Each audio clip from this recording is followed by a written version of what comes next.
O depoente, Walter Delgatti Neto, disse inicialmente que foi chamado para mostrar que o sistema eleitoral não era seguro, para demonstrar a insegurança do sistema.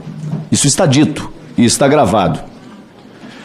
Depois disse que o presidente Bolsonaro pediu para que você fraudasse as eleições.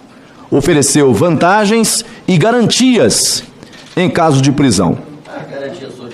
Bom, qual das duas versões estão corretas? A primeira, que você disse que foi chamado para demonstrar que o sistema era falho, ou que Bolsonaro te pediu para fraudar o processo eleitoral?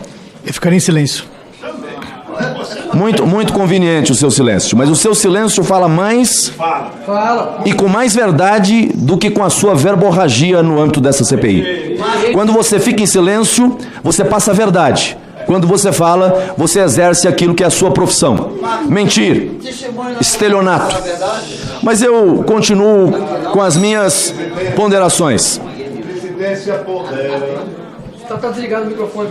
A testemunha merece ser tratada com respeito. Silêncio seletivo. Eu vou pedir que Vossa Excelência me acrescente um minuto. Eu peço a Vossa Excelência que evite adjetivos em relação à testemunha. Se limite a questioná-la. Eu só estou repetindo aqui, senhor presidente, aquilo que está nos autos. Não estou adjetivando. Não. Vossa Excelência acabou de fazer um adjetivo de que ele era mentiroso. E isso é um adjetivo. Então eu pondero a Vossa Excelência, pondero a Vossa Excelência de que Vossa Excelência se limite a fazer questionamentos à testemunha. Eu tô como advogado da sessão transcorrer em atendimento ao disposto na decisão do Supremo Tribunal Federal, que a testemunha deve ser tratada com respeito. Advogado hack. Senhor presidente, peço que reponha o meu tempo. Vossa Excelência terá 1 minuto a mais. Vossa Excelência usou 2 minutos, vai me dar 1 minuto? É estratégia agora? Contabilize aí se eu usei 2 minutos. Por gentileza, senhor presidente. Depois eu peço que alguém dê um Google aí, porque o presidente não sabe, o significado da palavra estelionato. Porque foi isso que eu traduzi aqui. Mas respeito Vossa Excelência e vou acatar a sugestão de Vossa Excelência. O depoente disse que o relatório das Forças Armadas foi feito por ele. Em que momento você esteve no Ministério da Defesa? Na Comissão de Transparência Eleitoral? Quantas vezes esteve no Ministério da Defesa? E com quem esteve? Com quem falou depois? Tem prova dessas conversas? Indago Vossa Senhoria. Ficaria em silêncio. Novamente o seu silêncio fala mais do que as suas palavras, que ao longo da manhã estava aqui todo pavão, falando, rindo, né? Aliás, os membros da base governista nem perguntavam, só levantavam a bola, você já complementava. Muito conveniente. Mas, olha, eu vou dizer uma coisa. Hoje é o dia típico para voltar àquela frase da CPI da pandemia. Vai vendo, Brasil. Vai vendo. Eu não tinha usado essa frase nenhuma vez aqui na CPI, na CPMI do 8 de janeiro. Mas hoje eu estou usando. Vai vendo, Brasil. Eu tinha feito uma série de outras anotações e eu não vou usar. Eu vou apenas ponderar. Você se gaba, se autoelogia pelo fato de ter sido o personagem da Vaza Jato.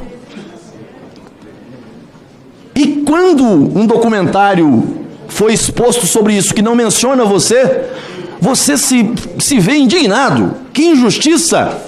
Isso é como falar da Inconfidência sem falar de Tiradentes. Isso é como...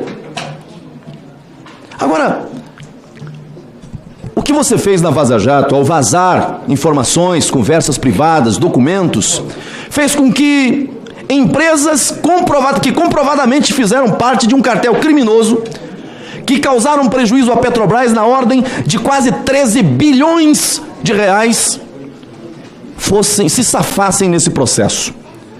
O valor atualizado hoje chega à casa dos 18 bi. Vou citar alguns nomes que se favoreceram com essa tua mãozinha amiga.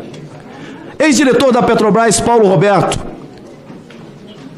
Milhões desviados e confessados, inclusive com devolução. Beneficiado. Sérgio Cabral, beneficiado. Antônio Palocci, beneficiado. Poderia continuar falando aqui de todos aqueles que o trabalho que você prestou. E aí a pergunta é, mas serviu ao interesse de alguém? Não, foi uma coisa voluntária. Eu fiz isso por amor ao Brasil, por amor à democracia, por amor à pátria. E isso fez com que todos esses estivessem soltos, tivessem as condições empresariais restabelecidas e até um ex-presidente condenado voltar à condição de candidato e presidente da República. Não é o Bolsonaro que promoveu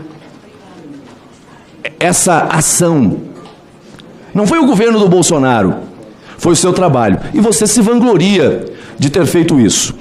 Aí agora vem aqui de manhã, fala, demonstra um enredo muito bem ensaiado, muito bem combinado, de que, olha, eu fui contactado, eu fui contratado, eu tinha expectativa de valores, de salário, de retribuição, e no caso de prisão eu já tinha lá um indulto programado, falei ao telefone com o ex-presidente Bolsonaro, estava tudo certo, desde que eu fraudasse o resultado eleitoral, sem mostrar uma evidência, sem mostrar uma prova. Aí você vem agora na parte da tarde, quando os senadores de oposição lhe passam a questionar, e aí opta pelo silêncio. Não sei se foi o efeito do vídeo que o deputado André Fernandes apresentou ali, mostrando você declarando voto e pedindo voto para Lula e dizendo que votava 13, que lhe fez mudar de opinião de repente. Porque até então falava tudo, até o que não perguntavam. Os deputados da base governista, senadores, simplesmente começava com uma frase e Vossa Senhoria habilmente já complementava. Estava se sentindo em casa, estava se sentindo dentro do seu próprio espaço. Agora não, agora exerce o seu direito constitucional ao silêncio. Vossa Senhoria poderia ter exercido esse direito desde o primeiro momento. Veio para cá com habeas corpus debaixo do braço. Mas para criar narrativas, Vossa Senhoria fala. Mas para responder àqueles que querem contraditar os seus argumentos, aí opta pelo silêncio. Atentai bem, Brasil. Atentai bem. Os fatos, as evidências falam por si. Antes um falastrão. Agora, não vou usar essa palavra porque senão vou ser censurado pelo presidente. Alguém que se cala. Alguém que silencia. Por quê? Qual é o medo? Agora, é interessante. Os governistas vieram aqui e levantaram a peteca para você, a bola para você atacar o presidente Bolsonaro, para você atacar a deputada Carla Zambelli, para você falar tudo aquilo que eles queriam ouvir. E aí você, no início, quando o presidente da comissão lhe faz uma pergunta muito bem elaborada, embora de improviso, mas é fruto da curiosidade daqueles que não são da área, como eu também não sou. Vem cá, qual o nível de segurança do sistema de votação no Brasil? Qual o nível de inviolabilidade desse sistema? O código-fonte, como é que é? Me faça o desenho. É possível alguém alterar a programação para que alguém que está votando numa pessoa, internamente, o processamento dessa informação indique voto para outra pessoa? A sua resposta disse sim, é possível. Quem programa o código-fonte pode fazer isso e camuflar aquilo que está visível. Vossa Senhoria disse isso aqui. Agora, os governistas vão dizer, na narrativa deles, não, essa parte é desinformação, porque não interessam isso. Eu nunca disse que as eleições no Brasil foram fraudadas, mas eu sempre disse que tudo que é sistema, que é manipulado pelo ser humano, não é insuscetível de falha, não é inviolável, é possível fraudar. E aí, quando alguém perguntou para você, o próprio presidente, qual seria o meio, o método mais seguro e mais eficiente? Vossa Senhoria que disse, a adoção do voto com sistema impresso para, confirmando, depositar, confirma e deposita numa urna Não confirma, deposita em outra, sem contato com a cédula. Foi isso que Vossa Senhoria disse. Agora os governistas vão dizer, não, essa parte aí nós vamos deletar, não serve. A única que serve é aquela que ele ataca Bolsonaro. Sabe por quê? Porque eles não têm compromisso com a verdade. Eles têm compromisso com as narrativas, com as versões. E aí, senhor presidente, eu reitero aqui, é importante que a gente faça agora a checagem de tudo que foi dito. Chame aqui outras autoridades para confrontar. E mais do que isso, esse ex-diretor da área de informática lá do Tribunal Superior Eleitoral precisa vir nessa CPI. A pauta foi levantada aqui e ele disse que antes de 18, uma pessoa cuidava e que poderia fazer, depois 5. Eu não estou colocando ninguém em xeque, mas se há algum nível de insegurança e se há alguma possibilidade de, em algum momento, fraude ter sido cometida, é preciso que haja investigação. Eu quero investigar tudo.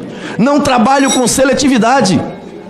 Já disse aqui no início e repito hoje, senhor presidente, e quem está aqui é testemunha disso. Nunca passei a mão na cabeça de ninguém que sentou nessa cadeira, sejam aliados ou não do ex-presidente Bolsonaro. Fui duro por demais com um dos integrantes do governo anterior que sentou nessa cadeira, mas não sou seletivo. Não defendo quem quer que seja. O que eu defendo aqui é a verdade. A única pauta que me interessa é a pauta da verdade. Então, nós temos que avançar nessa investigação. Mas não dá para aceitar narrativas. Que a parte que você acusa Bolsonaro e aliados é verdadeira, na voz dos governistas. Mas a parte que você fala da fragilidade do processo eleitoral, não, essa aí não é verdadeira, é desinformação. Eles têm que escolher. Ou acreditam em Vossa Senhoria, ou desacreditam totalmente. Mas o silêncio de Vossa Senhoria diz mais do que Vossa Senhoria possa imaginar. O seu silêncio é mais convincente do que as palavras lançadas para agradar o ouvido dos membros do governo no âmbito dessa CPI.